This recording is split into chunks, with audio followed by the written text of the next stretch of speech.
Hi, welcome back to Books on the Go. I'm Anna. Sorry I haven't been recording for a long time. I've had camera issues, tripod issues, busy things. So I thought I'd just do a casual video today talking about some of the books I've been reading recently. And I've got this thing happening on my phone now since I've got the new phone where the app it's facing at me and I'm not used to having that, so I'm looking all over the place, and apologies if it looks a bit strange. And it's also on my new tripod, which is not high enough, so I'm kind of slouching down, but we'll get there. Starting with The Candy House by Jennifer Egan, and I loved this. I think if you loved Visit from the Goon Squad, which was about 20 years ago now, I think, and I couldn't remember much about that book, but I remember really enjoying it, and this is in a similar vein and indeed has some of the same characters. Just really fun. It's told in chapters. Each chapter is like a story in itself, but they do link up together. So you'll see characters come back into the novel who you read about earlier on, and sometimes I'd forgotten and thought, oh, she's back. How does she connect again? And you have to piece it together. So I didn't try too hard to remember exactly who was who. I just enjoyed the ride. I enjoyed the way she plays with style, but always in a way that's organic to the story and to the character. It doesn't feel gimmicky. It's just her virtuosic language, her sense of humour, her sense of fun, but always in such command of her writing and of the story. It's just a real joy to read, so I thoroughly recommend that. That's The Candy House.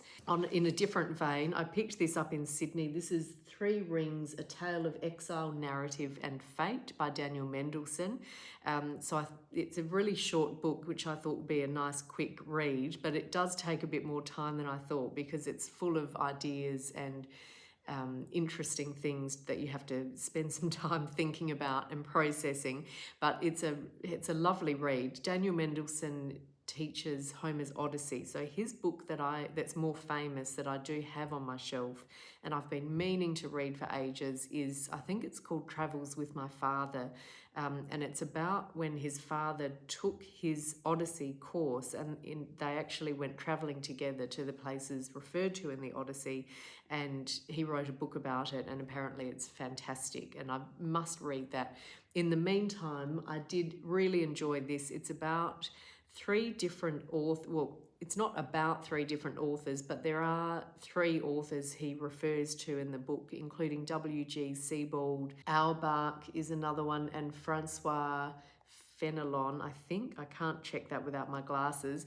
But it's also about the way of telling stories, and he uses Homer's Odyssey as an example of where you start a story and then you go off, but one of the characters then tells another story which appears as a digression or a whole lot of sort of circles that then circle back to the original starting point. Anyway, he talks about different ways of telling stories and whether you do the digressive method or whether you do a more structured method, a more linear structured method. I haven't really retained all of this, but it was really interesting, and it also, I think, speaks to culture and how different cultures tell stories. And even when you read Orhan Pamuk, for example, and I've heard his translator talk about when you translate one of his sentences, you can't translate it literally from Turkish to English because he'll begin at a different point than we would begin, and it circles around and around until you get to the end point of the sentence. And it's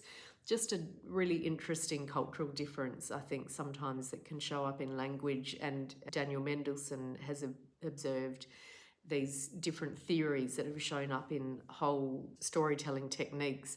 So that's, quite cerebral, not the quick sort of light read that I thought it was. And then I had it as one of our comfort reads before I read it, that Annie and I did our comfort reads episode recently, and I think it's a bit too challenging to be what I think of as a comfort read, but it is a really lovely and interesting book. So that's Three Rings. Then recently I just finished Son of Sin by Omar Sakr. So Omar Sakr is a poet and an author from Western Sydney in Australia, and his parents were Muslim immigrants from Turkey and Lebanon, and infused that culture and that community of Western Sydney into this novel. And the central character, Jamal, also has parents from Turkey and Lebanon. He spends some of the time in Western Sydney, and then there's another chapter or two where he goes to Turkey to visit his father. And it's episodic, so there's not a strong plot or narrative through line, if you like, other than Jamal really coming of age and coming to terms with himself as a queer Muslim young man growing up in that part of Sydney.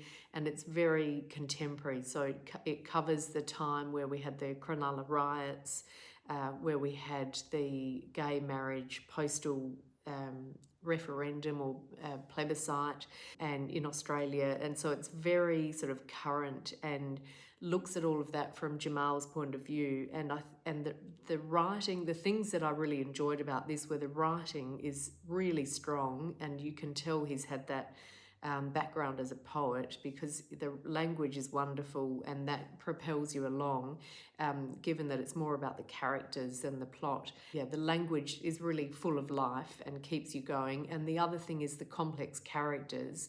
So Jamal's not always likeable, but he feels really true, and you really feel for him.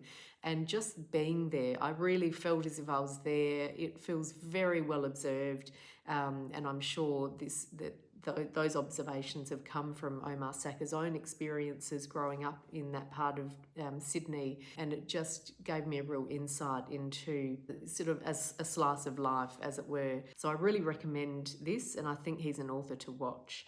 So that was Son of Sin. And then The Paper Palace by Miranda Cowley Heller. So this was everywhere last year, and I didn't get to it for some reason, but we did it for our book club recently.